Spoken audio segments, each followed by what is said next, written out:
우리가 신앙생활 하면서 늘 가지고 있어야 될 것 중에 하나가 바로 소명의식이라는 것과 사명의식이라는 것입니다. 이 소명의식이라는 것은 뭐냐 하면 하나님께서 나를 부르셨다. 이 의식이 꼭 있어야 돼요.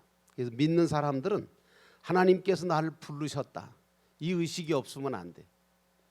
무엇을 해도 마찬가지예요. 찬양을 하든 기도를 하든 또 예배를 드리든 간에 하나님께서 날 부르셔서 내가 이곳에 와서 이렇게 하나님 앞에 찬양하고 기도하고 있다고 하는 이 소명의식이 없으면 하는 자체가 사실은 별로 능력이 안 생겨요. 하나님께서 날 불러서 내가 여기에 이 자리에 왔다고 하는 이 의식이 없으면 예배가 이루어지지 않는 거예요. 내가 왔다고 하는 거요, 이거 아무 의미 없어요. 내가 왔다고 하는 생각하는 분들은 사실은 예배가 그 예배가 정말 은혜로운 예배로 되어지기가 어렵습니다. 하나님께서 나를 이 자리에 불러주셨다고 하는 이 의식을 가지시기를 주의 이름으로 축원합니다. 여러분이 봉사를 해도 마찬가지입니다. 하나님께서 나를 이렇게 봉사의 자리로 불러주셨기 때문에 내가 봉사할 수 있는 거지 내가 봉사하는 것이 아니에요. 그래서 여러분 내가라고 하는 말을 쓰지 말아야 돼요. 내가 했다, 내가 뭘 어떻게 했다, 내가 뭐 이 자리에서 예배 드렸다, 내가 기도했다, 내가 찬송했다, 그거 아니에요. 하나님께서 나로 하여금 찬송하게 하신 거예요. 여러분들과 저는 이 부르심에 대한 소명의식을 분명히 가지고 있어야 돼요. 두 번째로 무슨 의식을 갖고 있어야 되냐면 사명의식을 가져야 돼요. 하나님께서 우리를 부르셨을 때는 우리를 통해서 무언가 하시고자 원하시는 일들이 있었기 때문에 부르신 거거든요. 그래서 부르심 받은 자들은 반드시 사명의식을 가지고 있어야 돼. 내 사명이 뭐냐 이걸 알아야 돼. 사명의식이 꺾이잖아요. 그러면 그때부터 아무것도 하기 싫어요. 사명의식이 없는데, 아니 무엇을 하든지 사명의식이 없으면 어떻게 해? 저도 목회를 하지만은 목회할 때 목회자가 가지고 있어야 될 가장 중요한 두 가지 의식이 바로 그거예요. 하나님이 날 부르셨다고 하는 확신이 없으면 목회하지 말아야죠. 어떻게 목회를 해? 거기다가 하나님께서 나에게 정말 목적이 있어서 분명한 목적을 가지고 부르셨다고 하는 사명의식이 없다면 그건 아니지 않습니까? 그래서 여러분들과 저는 이 부르심에 대한 소명의식, 그리고 하나님께서 나를 여기에 부르신 뜻이 있다고 하는, 목적이 있다고 하는 이 사명의식을 반드시 가지고 있어야 돼요. 그 예수님께서 사역하시는 그 사역을 가만히 살펴보면요, 예수님께서는요 가르치시고 전파하시는 일을 많이 하셨어요. 어떤 사람은 그러더라고요. 예수님이 병 많이 고쳤지 않느냐 그래요. 여러분 병 고친 이유가 뭔지 아세요? 예수님께서 병 많이 고치시고 기적을 많이 베푸시고 표적을 많이 행하셨잖아요. 그러면 여러분 생각해 보세요. 왜 병을 고치셨을까요? 왜 기적을 베푸셨을까요?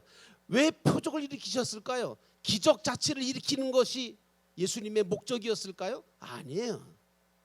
예수님께서 병을 고치시고 기적을 베푸시고 표적을 행하신 그 이유가 뭐냐, 목적이 뭐냐 하면 가르치시려고, 뭔가를 가르쳐 주시려고. 뭘 가르치려고 하는 거냐? 눈을 뜨게 하셨어요. 그럼 뭘 가르치려고 그래? 너 눈 떴으니까 볼 것을 좀 제대로 봐라. 하나님을 바라보고 천국 바라보고 너 정말 바라볼 걸 제대로 바라봐라. 왜 세상 바라보고 왜 너 잘못된 걸 바라보냐? 눈뜨게 하셨으면 뭔가 바라볼 것을 제대로 바라보게 하려고 눈뜨게 하신 거거든요. 중풍병을 고쳤어요. 중풍병 걸리면 어떻게 돼요? 아무것도 움직일 수가 없잖아요. 그런데 중풍병을 고쳐주시는 이유가 뭐예요? 사명을 감당하기 위해서. 너 이렇게 누워있을 네가 아니지 않느냐. 너 못 움직이던 손 내가 움직이게 해줬으니까 그 손 가지고 주님을 위해서 일하라고 고쳐주시는 거 아니겠어요? 그 가르쳐 주시려고 또 전파해 주시려고 하신 거예요. 오늘 주님은 중풍병자를 고치시고 다시 바닷가로 나가서 따르는 모든 큰 무리를 가르치셨다고 본문은 말하고 있어요. 주님의 가르침을 가리켜서 디다케라고 하는데, 이 디다케라고 하는 말 자체가 뭐냐면 그 속에 광채를 드러낸다, 빛을 넣어준다, 그런 뜻이 있어요.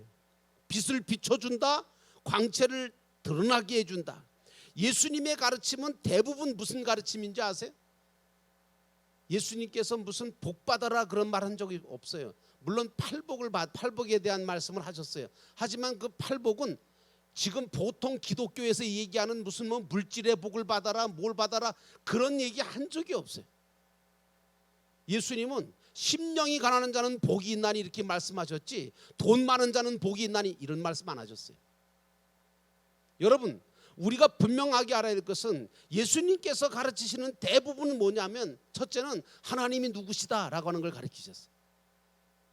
너희가 믿어야 될 하나님은 이런 분이시고, 누구시냐, 하나님이 누구시냐라고 하는 것, 그 다음에 하나님의 뜻이 뭐냐, 그 다음에 천국은 어떤 곳이냐, 천국에 들어가서 누릴 자는 누구냐, 이 땅에 사는 동안에 하나님의 자녀의 백성으로서 너희들이 어떻게 살아가야 될 것이냐, 이런 이야기들을 하셨지. 그래서 예수님이 가르치신 모든 복음의 내용은 천국 복음이었던 거예요. 그런데 오늘날 기독교가 많이 변질이 됐죠. 그래서 여러분, 어떤 교회가 많이 모일까요?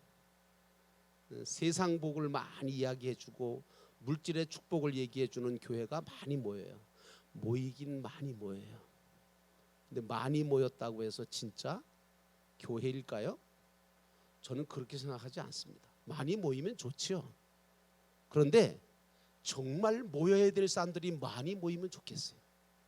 제대로 된 신앙을 가르치는 교회가 됐으면 좋겠고, 그러니까 잘못 가르치니까 오늘날 한국 교회가 능력이 사라지게 되고 결국은 세상과 별로 다를 게 없는 거예요. 그렇게 자라난 교인들이 세상 사람들하고 별로 차이가 없어요. 왜? 천국 복음을 듣지 못했으니까. 하나님에 대해서도 제대로 몰라, 천국에 대해서는 더더군다나 몰라. 그저 이 땅 위에서 어떻게 하면 잘 살까, 이 세상에 있는 썩어질 것들, 없어질 것들을 목적해서 그거 잡으려고 쫓아가는 기독교인들, 그게 종교인들과 일반 사람들과 뭐가 다를 바가 있어요? 아니에요. 여러분, 우리는 차원을 높여야 되는 거예요. 적어도 영도교회 나와서 하나님의 말씀을 듣고 예배드리는 여러분들은 바라봄이 달라지시기를 주의 이름으로 축원하고, 또 행하는 모든 것들이 목적이 달라지기를 주의 이름으로 축원합니다. 우리는 이런 말씀을, 오늘 예수님께서 이렇게 천국 복음을 전하셨거든요. 우리는 이런 말씀을 주셨다고 하는 사실에 대해서 정말 감사할 줄 알아야 돼요. 만약에 우리가 이 빛 대신 말씀을 받지 못했다면 아마도 저와 여러분들은 아직도 눈은 뜨고, 육신의 눈은 뜨고 있지만 영적인 눈이 어두워져서 소경이 되어서 갈 길도 못 찾고 헤매고 있었을 것이고, 하나님도 천국도 알지 못해서 흑암과 혼돈과 공허 속에 살고 있었을 거예요. 그러나 이제 여러분은 영적인 눈을 떠서 하나님도 알고 또 영원한 천국도 바라보고 소망을 가지고 인생을 걸어가게 되어지는 성령의 역사와 빛의 역사를 받은 자가 되어야 돼요. 여러분, 위대한 전도자 사도 바울을 아시죠? 그 사도 바울이 원래는 사울이었잖아요. 예수님을 핍박하고 예수 믿는 자들을 잡아 가두던 사람이었거든요. 그런데 그 전도자 바울, 사도 바울이 다메섹에서 어떻게 됐습니까? 다메섹 사람들을 잡으러 가려고 하다가 그곳에서 빛을 받았어요. 그리고 주님의 음성을 듣게 됐어요. 그래서 진리의 빛을 받고 음성을 들음으로 말미암아 변화가 됐어요. 여러분, 오늘 이 사도 바울이 이렇게 완전히 변화가 되어지자 그도 역시 무엇을 전했습니까? 천국 복음을 전하기 시작했어요. 오늘 주님은 말씀을, 오늘 본문에 보니까 주님께서 말씀을 가르치신 후에 지나가시다가 알페오의 아들 알페오의 아들 레위가 세간에 앉아가지고 세금을 받고 있는 것을 보셨어요. 그리고서 그를 바라보고 뭐라고 하시냐면 나를 따르라고 말씀하셨어요. 부르신 거죠. 이 부르시는 음성을 듣고 신기하게도 이 마태가, 이 레위라고 하는 이 레위가 나중에 마태가 됩니다만은, 오늘 이 그 마태가 즉시 일어나서 주님을 따르기로 결심을 합니다. 사실 마태가 주님을 따랐다고 하는 거는요, 이게 성경에는 간단하게 기록되어 있는데 엄청난 것을 버려야만 주님을 따를 수 있는 사람이었어요. 왜 그러냐면, 여러분, 그가 어떤 사람이었냐면 세리였잖아요. 세리 그러면 그 당시만 해도 뭐예요? 돈과 명예와 부귀와 영화를 누릴 수 있는 자리인 거예요. 그런데 그런 마태가 그 돈과 명예와 부귀와 영화를 누릴 수 있는 그 자리를 포기하고 예수님을 따랐다는 거예요. 이 대단한 거 아니겠어요, 여러분? 이 보통 결심이 아닌 거예요. 당시에 로마가 유대 나라를 통치하면서 그 나라 사람 중에 몇 사람을 뽑아가지고 너희들 세금을 거두어서 로마의 나라에 이 정도만 일정한 액수를 정해서 그걸 상납을 하고, 그리고 나머지는 너희들이 다 가져라, 이런 제도를 만들었는데, 이게 바로 세리라고 하는 자리였어요. 세리라고 하는 제도였죠. 이게 오늘날 말하면 이제 세무사인데요. 이 세리라고 하는 제도를 만들어 가지고 이 로마라고 하는 나라에 정한 그런 금액만 상납을 하도록 했는데, 이 세리라고 하는 사람들이 어떻게 했냐면 세금을 더 많이 받은 거예요. 1,000원을 받아야 되는데 1,500원을 받는 거예요. 그리고 1,000원은 로마에다가 올리고 500원은 자기가 갖는 거예요. 그러니 뭐 사람이 뭐 한두 사람인가요? 그러니까 세금을 걷기 시작하면 막 어마어마한 돈이 세리에게 들어오는 거죠. 그래서 많은 로마 나라가 요구하고 있는 세금보다 더 많은 세금을 거두어서 정말 수많은 부귀 영화를 누렸던 사람이 세리였던 거예요. 그래서 당시에 세리 그러면 유대인들은요 아주 이를 갈았어요. 왜 그러냐 하면 저것들 돈만 아는 것들, 저거 돈벌레들, 저거 민족을 팔아먹은 배신자고 죄인 중에 가장 큰 죄인이라고 그렇게 해서 저들은 구원받지도 못할 자들이라고 손가락질하던, 그런 상종하지도 않았던 사람이 바로 세리였어요. 그러니까 자기 민족, 자기 사람, 자기 주변에 사람이 없는 거예요. 이렇게 살아온 세리 마태의 마음 속에는 어땠을 것 같아요, 여러분? 로마의 나라에서 인정해 준 세리라고 하는 높은 관직에 있지만, 그리고 수많은 돈을 벌 수 있는 자리에 있었고 부귀 영화를 누릴 수 있는 자리에 있었어요. 그런데 세리 마태의 마음은 어땠느냐 하면, 언제부터인가 많은 것을 소유했음에도 불구하고 참된 기쁨이 없는 거예요. 평안이 없는 거예요. 그리고 자기 주변에 사람이 없는 거예요. 오히려 죄책감이나 쌓이고 자기가 죄인이라고 하는 죄책감에 사로잡히고 주변의 사람들이 자기에게 손가락질하지 자기와 진심으로 대화를 나눠준 사람이 하나도 없는 거예요. 외로움과 고독함을 가지고 살고 있었던 것이 바로 레위 마태였던 거예요. 그런데 어느 날 예수라고 하는 분이 지나가시다가 빛 대신 말씀을 그에게 던지시고 따뜻한 음성으로 그를 부르신 거예요. 생전 들어보지도 못한 말씀을 듣고 또 정말 생전 누구도 그에게 그렇게 따뜻한 음성으로 자기를 불러주는 사람이 없었는데, 그런 부르심을 불어주시는 그 예수 그리스도를 마태가 만났을 때 자신이 지금까지 살아온 삶과 그리고 정말 내가 앞으로 살아가야 될 그런 삶이 어떤 삶이어야 되는가라고 하는 삶의 의미와 가치 있는 그런 생명의 길, 영생의 길이 정말 예수 그리스도께 있다는 사실을 발견하게 된 거예요. 마태는 마치 밭에 숨긴 보화를 발견한 것처럼 기쁨과 감격을 가지고 모든 것을 버리고 그리고 주님을 따르기 시작했어요. 그리고 그 주님을 따르면서 정말 이 감격이 너무 커서 내가 예수 그리스도의 부르심을 받게 되었고 그리고 그분을 따르게 되었다고 하는 이 감격, 이 어마어마한 이 감격을 전하기 위해서 자기 친구들한테 이 감격을 전하고 싶어서 자기 집에다가 큰 잔치를 벌려요. 그리고 그 잔치 자리에 자기 친구라 해봤자 뭐예요? 같은 세리들을 다 불러 모읍니다. 그리고 예수님과 함께 자기의 집에서 잔치 자리를 베풉니다.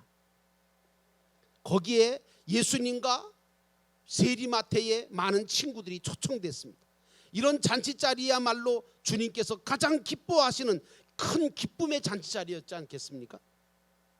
그런데 이 잔치 자리를 못마땅해 보는 사람이 있었어요. 그 잔치 자리에 대해서 별로 마음에 들어하지 않는 사람들이 있었는데 그게 누구냐면 바리새인들이었고 서기관들이었어요. 이들은 뭐라고 하느냐 하면 예수님께서 세리와 죄인들과 함께 식사한다는 것 그 자체에 대해서 아주 분노했던 거예요.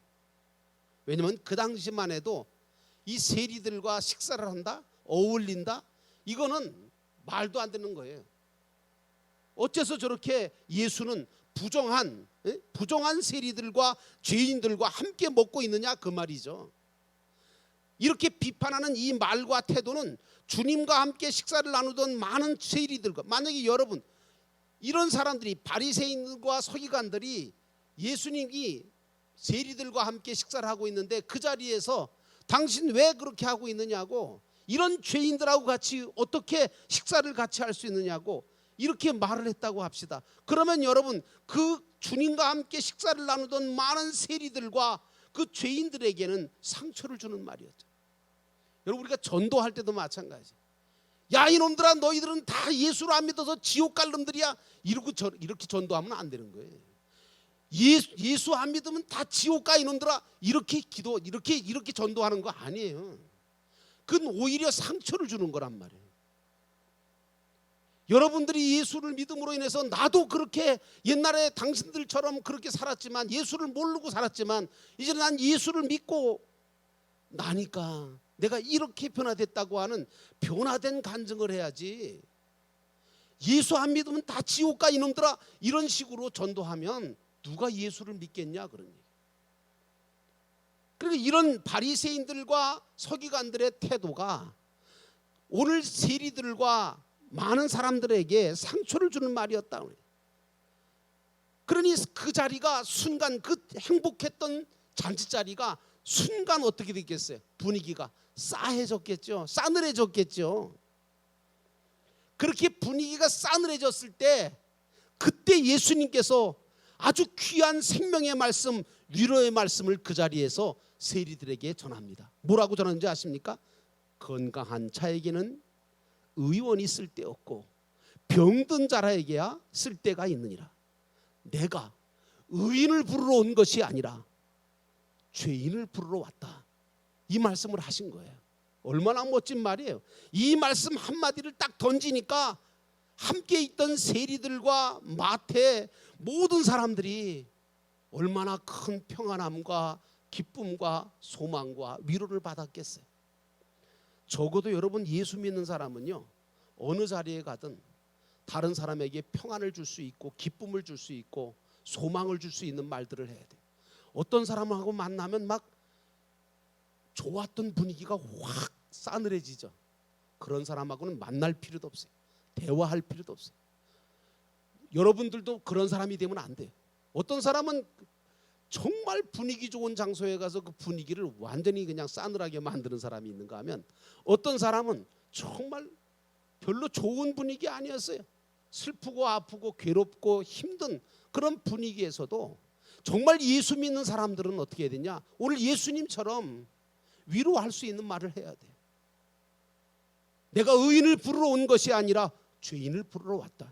이 말이 얼마나 예수님의 말씀이 그들에게 위로가 됐을까요? 여러분, 우리 그리스도인들은 누구를 만나서 무슨 말을 하든지 위로를 주고 소망을 주고 힘을 주고 기쁨을 줄 수 있는 그런 말들을 정말 쏟아낼 수 있는, 진짜 내 속에 예수가 살아있는 자가 되시기를 주의 이름으로 축원합니다. 자, 그러니까 여기 모였던 모든 사람들이 큰 기쁨과 소망을 얻었어요. 그리고 또 한 가지는 예수 그리스도가 바로 죄인된 자기들을 구원하러 오신 구세주라는 것을 믿게 된 거죠. 그게 얼마나 멋집니까?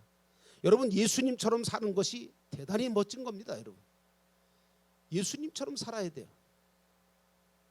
사실 오늘 마태는 유대족 속에서, 사실은 이 마태라고 하는 사람은 누구냐면 유대민족이거든요. 유대민족 사람이었는데, 이 사람은 누구냐? 유대민족은 12지파 중에 하나의 사람이잖아요. 레위 지파에 속한 사람이었어요. 레위 마태잖아요, 여러분. 레위 사람 마태거든요. 그러니까 유대인 족속 중에서 레위 족속인데, 레위 족속 뭐 하는 사람이죠, 여러분? 아십니까? 구약에 보면요, 레위 족속은요, 하나님 앞에 예배드리는 일, 그거 하는 사람들이고요. 또 주님을 위해 시중을 드는 일을 하는, 그래서 뽑힌 12지파 중에 아주 귀한 지파가 레위 지파였어요. 그러니까 사실은 이 마태는 뭐 해야 될 사람이에요?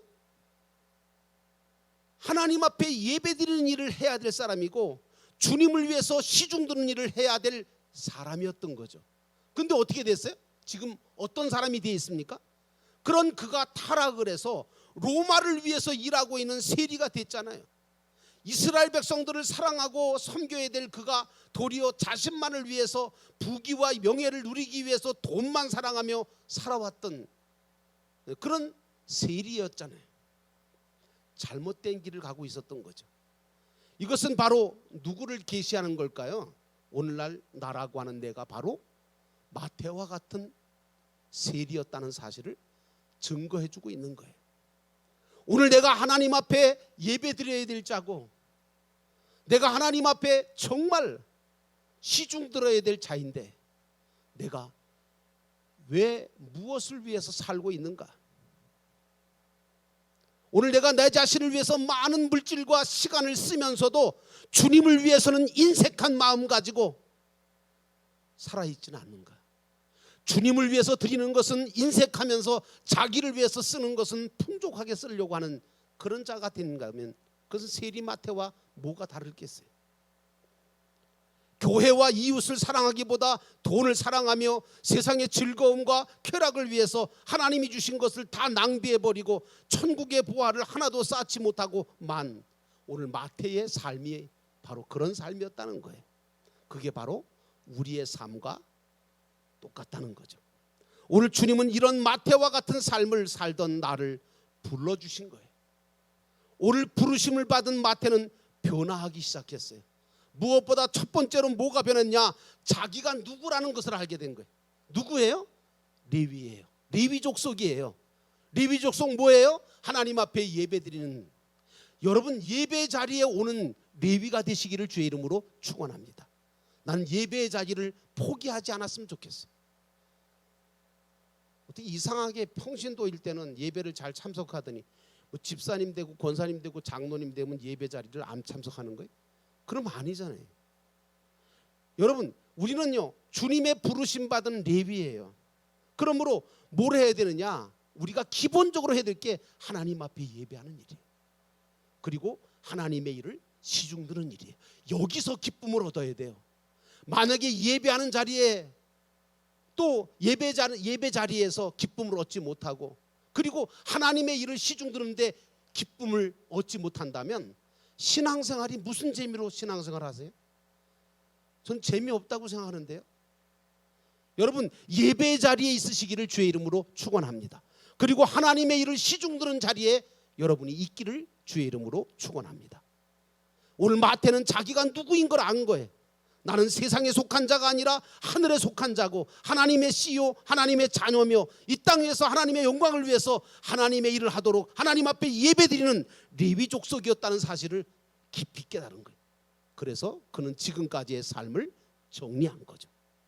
오늘 여러분도 이 말씀을 듣는 가운데 자신이 누구이고 어떤 일을 해야 될 자인지를 분명하게 깨달으시고 여러분의 자리를 온전하게 회복하시기를 주의 이름으로 축원합니다. 두 번째로 오늘 세리 마태는 예수님을 닮아가기 시작을 했어요. 여러분 예수 믿는다는 게 뭐예요? 예수님을 닮아가는 거예요. 아까 말씀드렸잖아요. 예수님이 그 잔치자리에 없었다면 어떻게 됐을까요? 그 잔치자리는 정말 아주 비참하고 분위기가 정말 싸늘한 잔치자리가 됐겠죠. 그런데 여러분, 그 자리를 갖다가 밝게 만들고 그 자리를 소망의 자리로 만들고 위로의 자리를 만든 사람 누구예요? 예수님이셨어요. 여러분이 그런 자리를 만드실 수 있는 예수 믿는 자가 되기를 주의 이름으로 축원합니다. 그래야 돼. 예수 믿는 사람은 누구를 만나도 소망을 줄 수 있어야 돼. 그래서 자기 것을 많이 들여서 많은 죄인들과 세리들과 주님을 자기 집으로 초청해서 잔치를 벌이잖아요. 기독교는요, 이기주의 아닌 거예요. 이타주의인 거예요. 예수님의 생애는 철저하게 모두 하나님과 불쌍한 영혼을 구원하기 위한 삶이셨어요. 오늘 마태는 예수님의 사랑의 마음을 가지고 잔치를 베풀고 봉사하고 섬기는 자리에 있었어요. 여러분도 주님의 부르심 받은 자로서 오늘 마태처럼 예수님을 닮아가시기를 주의 이름으로 축원합니다. 마지막 세 번째로 오늘 마태는 로마에게 속한 로마의 세리가 아니라 이제는 천국의 세리가 되었습니다. 이제껏 마태는 세관에 앉아 돈만 벌고 로마를 위해 일하고 자신만을 위해서 이 땅에 쌓는 어리석은 부자와 같은 인생을 살았지만 이제는 천국의 세리가 되어서 이제는 나눠주려고 하고 많은 죄인들을 하나님 앞에 인도하는 부르심을 합당한 자가 되었던 거예요. 그의 삶은 주님이 기뻐하시는 그런 기뻐하시는 예배자의 삶이 되었던 것이고, 그를 통해서 수많은 죄인들이 주님께 나와서 주님을 만나는 역사가 일어났던 거예요. 얼마나 멋있어요. 나 때문에 예수 믿는 사람이 생겨야 돼요. 수십 년을 예수 믿어도 나 때문에 예수 믿는 사람이 없고 오히려 예수 믿던 사람이 나 때문에 떨어진다면 그거 잘못 믿는 거죠. 그렇지 않아요? 여러분의 삶을 보고, 정말 변화된 삶을 보고 나 때문에 예수 믿는 사람이 많아져야 되지 않겠어요? 나는 여러분이 남은 인생 동안 여러분의 삶을 통해서 수많은 사람들이 여러분 때문에 예수 믿게 되기를 주의 이름으로 축원합니다. 어떻게 그렇게 어려움에도 불구하고 늘 입술에 찬양이 흐르고 늘 얼굴에 평안함이 흐르고 어떻게 늘 기쁘고 즐거운 삶을 사느냐? 누가 물어보면 나는 예수님 때문에, 나는 예수 때문에 이렇게 행복한 삶을 산다고 고백할 수 있어. 예수를 전함으로 저들도 예수를 믿을 수 있는 그런 역사가 일어나야 되지 않겠어요? 이제 마태는 자신이 아닌 주님을 위해 살고 죽겠다고 하는 것이 그의 삶의 목표가 됐던 사람이에요. 오늘 저와 여러분도 마태처럼 변화된 삶을 살아야 돼. 그래서 이 땅 위에서 하나님의 영광을 나타내고 천국을 준비하는 삶을 살아야 돼. 이게 주님이 여러분을 부르신 목적이에요. 바울은 로마서 14장 7절과 8절에 이렇게 말합니다. 우리 중에 누구든지 자기를 위하여 사는 자가 없고 자기를 위하여 죽는 자도 없도다. 우리가 살아도 주를 위하여 살고 죽어도 주를 위하여 죽나니 그러므로 사나 죽으나 우리가 주의 것이로다.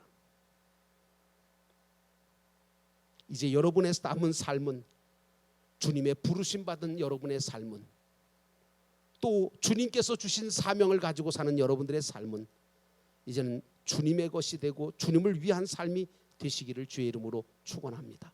그래서 예수님처럼 복되게 정말 하나님께서 기뻐하시는 삶을 살면서 하나님께 영광을 많이 돌리시는 남은 여생이 되시기를 주의 이름으로 축원합니다. 우리 찬양